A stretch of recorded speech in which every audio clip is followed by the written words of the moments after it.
This trip has been years in the making. If you know anything about the Enchantments, you know it's almost impossible to get permits. I've been putting in for several years and finally got core permits for 4 nights. Core permits means you get to camp anywhere in the Enchantments. The only problem, none of my friends could go. So, I went with strangers. A colleague I worked with many years ago, Gail, was also putting in for permits every year. I told her I got permits and she could have the extra. She invited her daughter Lauren, her friend from college James, and her coworker Elle, all strangers to me. I let Gail know I may leave earlier than planned because 4 nights with strangers, that's a little long for me. I made sure to bring my own car to the trailhead for an easy escape, so when I ended up leaving my car keys in the shuttle and had no cell phone service to contact the driver, I became uneasy with having no escape route.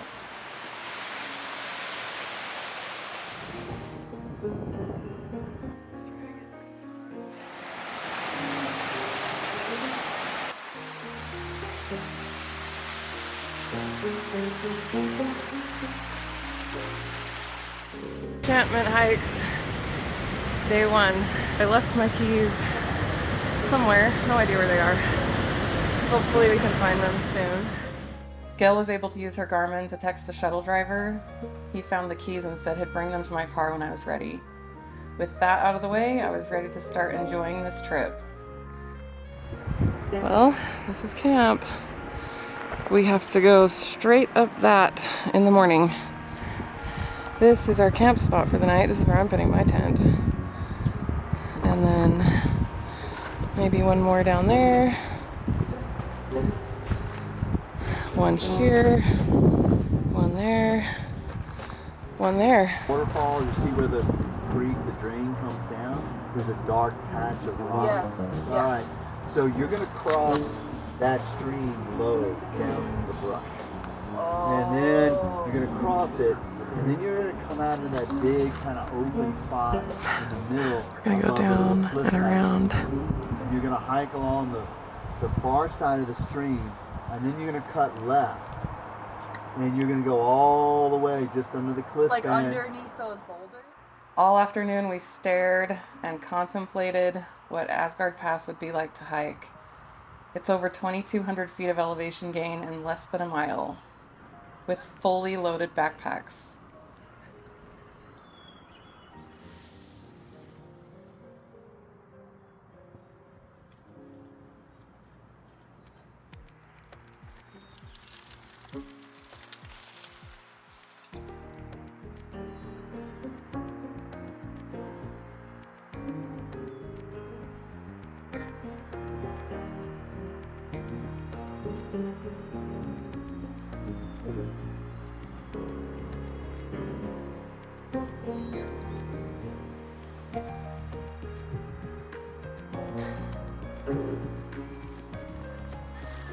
There was camp. We've got a whole morning of boulder hopping. Lauren and I started earlier than the others and took off on our own. We both had a goal of beating the sun. We stayed together the entire time. I really enjoyed getting to know her.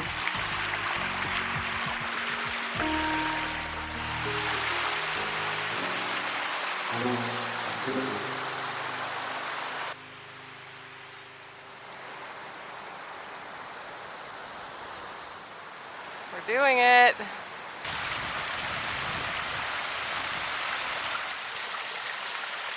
Snack break.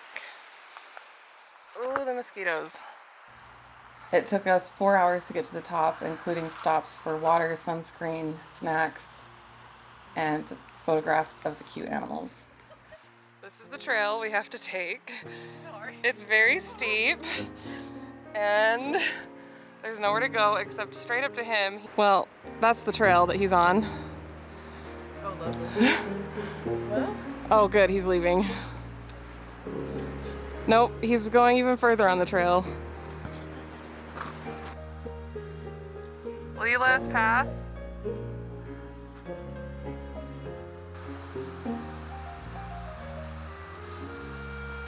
These are my broken sunglasses found on the trail after I lost mine.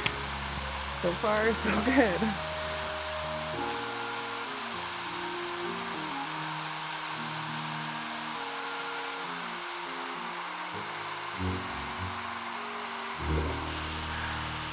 Oh, that's totally the ones we saw yesterday.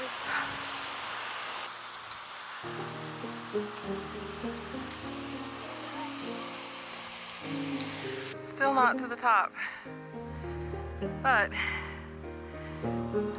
camp was over there. Made it around there, zigzagged up and over.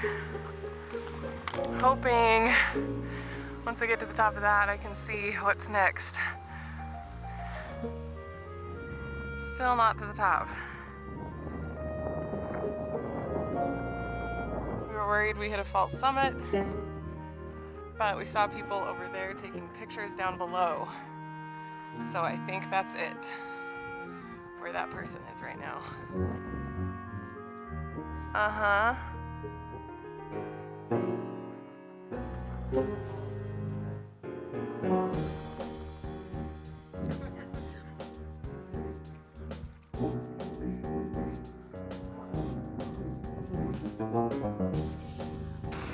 Two, 3, 7, 8, 9, 10, 11, 12.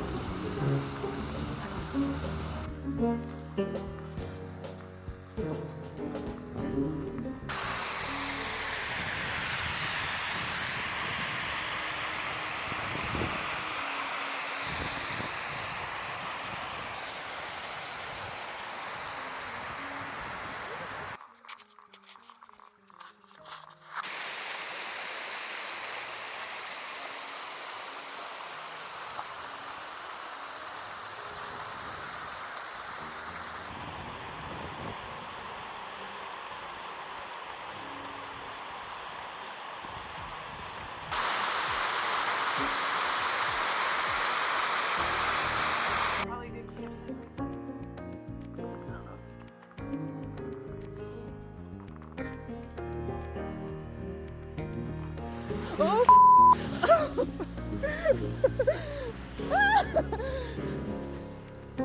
Our group carried two-way radios and decided as a group to camp near Perfection Lake. Lauren and I got there first, so she waited at Inspiration Lake while I hiked around the mountain and surrounding areas to find a site to accommodate us. While I was looking for a site, I accidentally scared a juvenile mountain goat, but I found a site that I thought was perfect. I ran back to Lauren to tell her and noticed she was talking with a group of 6 backpackers. She yelled across the stream and asked me if I found a site. I told her I did and pointed it out. I could tell she was nervous they were trying to take our site. I've drawn out my route in red and where Lauren was waiting. I yelled over the stream to her that it was perfect for our group of 5 and mentioned that there were several more sites a short distance away for other groups. This group heard me and looked at the location I pointed at as the one we were taking. And as I was making my way across the stream to get my pack, 2 people in their group raced past me and started setting up camp in the site. I told the other group members with Lauren that I couldn't believe a woman in their group was taking the site right after I said that was the one we were taking, especially considering I hiked around the area for a while looking for one that would meet my group's needs. They reassured me that they would talk with her and their group would go to another site. Lauren and I made our way over there and found they had started to set up their tents. I asked them what was going on and they said part of their group didn't care that we planned on taking the site. They wanted it. They suggested I get more verbally aggressive with the women in the group and also set up our tents near them. Then they would likely leave. I was shocked at their suggestion and their actions. I was also shocked that the group wanted an external force to push them out. Cowards. I told the cowardly group they could have the site. I didn't want to engage in aggressive behavior in a beautiful place like this that we have all worked so hard to get to, and on my birthday. I left bothered by the interaction, especially knowing we would run into them several times again on the trail. Lauren radioed the other half of our group to tell them what was happening. They hustled to get to us. Yippee-ki-yay.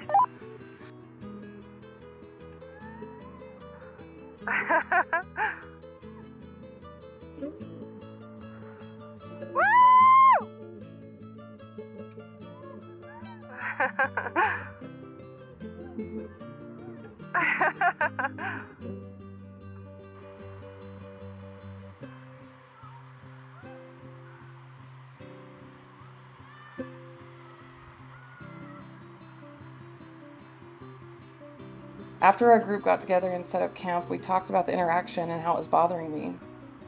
James was kind and showed support by yelling across the way at the group, calling them rat bastards, even though they couldn't hear it. We had a good laugh at it, and the mood was lightened. We gave him the trail name Rat Bastard.